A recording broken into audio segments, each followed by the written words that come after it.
Nakatakdang ituloy sa Lunes ang pre-trial conference para sa articles of impeachment laban kay Vice President Sara Duterte.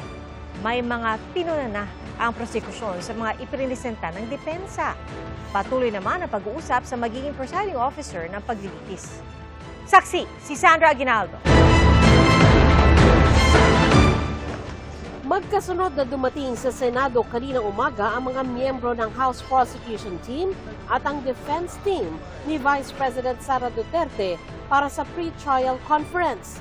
Naroon si Senate Secretary Renato Bantug na tumatayo ring clerk of the impeachment court. This pre-trial conference for case number 004-2026 in the matter of impeachment trial of Vice President Sara Zimmerman Duterte is now called to order. Matapos magpakilala ang mga abogado ng magkabilang panig, pinalabas na ang media.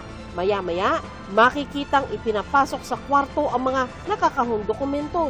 Hindi natapos ang pre-trial conference at itutuloy raw ito sa Lunes. We're still doing yung ating marking ng mga ebidensya. So I don't think matatapos kami today dahil syempre sa dami ng mga dokumento. We are anticipating na babalik kami dito ng Monday. Sa pre-trial conference isinasagawa ang pagmamarka ng ebidensya at pagtukoy sa mga testigong ihaharap ng magkabilang panig. Dito rin maaring maplansya ang ilang gusot para mas maayos at mabilis ang mismong trial. Sa isang punto, nakitang lumipat ng kwarto sina Bantug kasama ang ilang kinatawan ng prosecution at depensa matapos umanong magkaroon ng diskusyon ang magkabilang panig. Sorry, I cannot divulge anything now. Merong proposed stipulations ang both parties. Ito naman po ay inaasahan at nakalagay sa pre-trial brief at inaasahang magkakataluhan sa pre-trial conference. So, for now, despite na merong disagreement sa kung ano dapat yung proposed stipulations, pinag-submit na lang po ng comment yung both parties. I think it was a good session. Hindi naman nagkainitan. Siyempre, normal naman yan sa trial. May mga disagreements. But even then, I think it was good because we were both parties were able to settle differences. At para mapadali, yan naman ang gusto nating lahat. Sa isang press conference, pinuna ng prosecution ang listahan ng mga testigo at ebidensyang pinresenta ng depensa.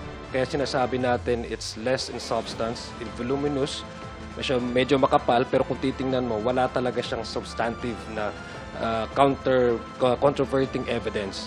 It's purely general denial and basically ang nakasasaad doon sa kanilang pre-trial brief ay pagko-question mismo ng proseso. The pre-trial brief sets the tone on how the defense will structure its answers. So kung tunog lata na ang pre-trial brief, what more can we expect during the trial proper? Kasi kung sineseryoso yung proseso, dapat binibigay na yung mga sagot na matagal lang hinihingi ng taong bayan. Base sa impeachment calendar, sa June 30 ang issuance ng pre-trial order. June 30 hanggang July 5 naman ang period para magkomento ang prosecution at depensa. Sa July 6 ang simula ng mismong trial. Nauna nang sinabi ni Senador Ping Lacson na napagkasunduan ng mayorya na si Senador Chis Escudero ang ihahalal na presiding officer ng impeachment trial. Si Escudero ang presiding officer sa naunang impeachment case ng Bise. The impeachment trial of Vice President Sara Zimmerman Duterte is hereby declared open and called to order. Naging kontrobersyal ang pagtrato niya sa kaso. Kahit kasi nakasaad sa saligang batas na kailangang mag-proceed ang impeachment trial forthwith, sinabi niyang hindi naman daw ibig sabihin nito na agad-agad. Ibinalik ng impeachment court sa Kamara ang Duterte impeachment case dahil sa question kung nasunod ang one-year bar. Wala raw nakikitang problema rito ang prosecution team. What happened in the past belongs in the past. Whoever's will sit there as a presiding officer, that is an internal decision by the Senate. Ang defense team naman ni Duterte, pinapaubaya sa Senado ang usapin. That is something that is internal to the Senate. But tayo naman, handa naman tayong humarap basta naayon sa batas at sa konstitusyon. Kung sino man ang presiding officer, handa naman po tayo. Sinusubukan pa naming makausap si Escudero ukol dito, pero sabi ni Gatchalian, hindi pa naman daw pinalyan. I don't want to preempt yung presiding officer discussion.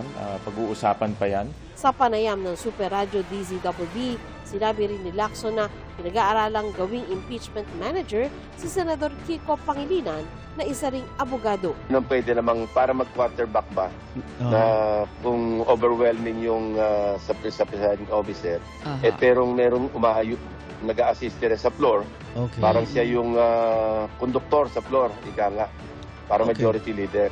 Sinisikap naming kunin ang reaksyon ni Pangilinan. Ako si Sandra Aguinaldo, ang inyong saksi.